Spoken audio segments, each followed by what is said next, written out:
In this lesson of Sharh Kitab al-Da' wad-Dawa, the Shaykh Abd al-Razzaq al-Badr, hifadhahullah, continues to explain the words of Ibn al-Qayyim, rahimahullah, about the effects of sins in a person's life. He shows that sins are not a small private mistake, but that they affect the heart, the knowledge, the rizq, and the whole life of the servant. The Shaykh mentions that Ibn al-Qayyim, rahimahullah, speaks here about a special type of punishment for sins.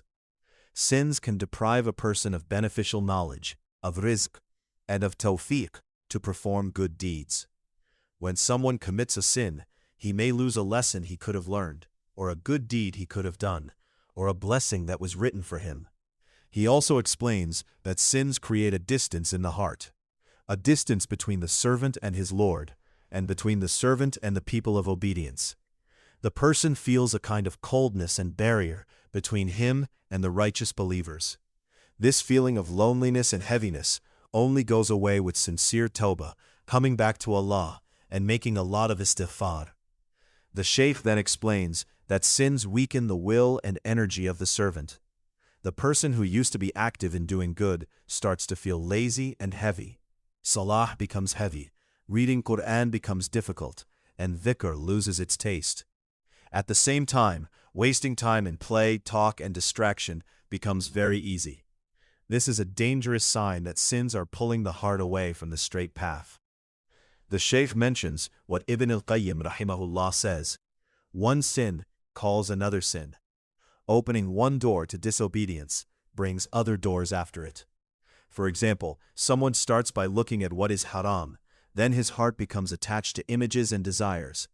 Then he falls into other sins, until he becomes a prisoner of these things. In the same way, lying leads to more lying, oppression leads to more oppression, and heedlessness leads to more heedlessness, until the heart is sealed. Then the Shaykh speaks about the effect of sins on tawfiq.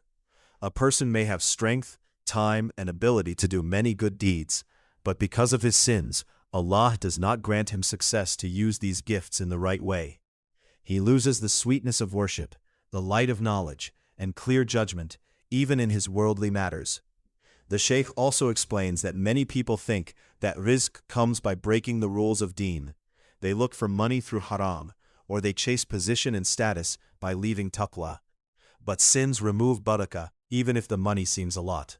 The blessing leaves the wealth, the family, the time, and the person lives with a tight heart, full of worries and sadness, even if on the outside he has many things. The Shaykh returns to the heart. When the heart gets used to obedience, it finds peace in dhikr, salah, and Quran. It starts loving what harms it, and disliking what benefits it. It becomes heavy towards salah. It runs away from Quran, and it only enjoys what takes it away from Allah. This is one of the greatest punishments, to be punished with a heart that loves evil and does not love good. At the end, the Shaykh reminds us that Allah Azza wa Jal is merciful despite all this. He opens the door of Tawbah, and He sends reminders about the effects of sins, so that the servant can return before it is too late. Whoever feels heaviness for salah, distance from Quran, or a strong pull towards disobedience must look for the cause in his own sins. He should increase his istighfar and tawbah before the disease of the heart becomes worse. The Shaykh concludes by encouraging the believer to check his soul regularly, to hold himself accountable often, and to ask Allah for firmness.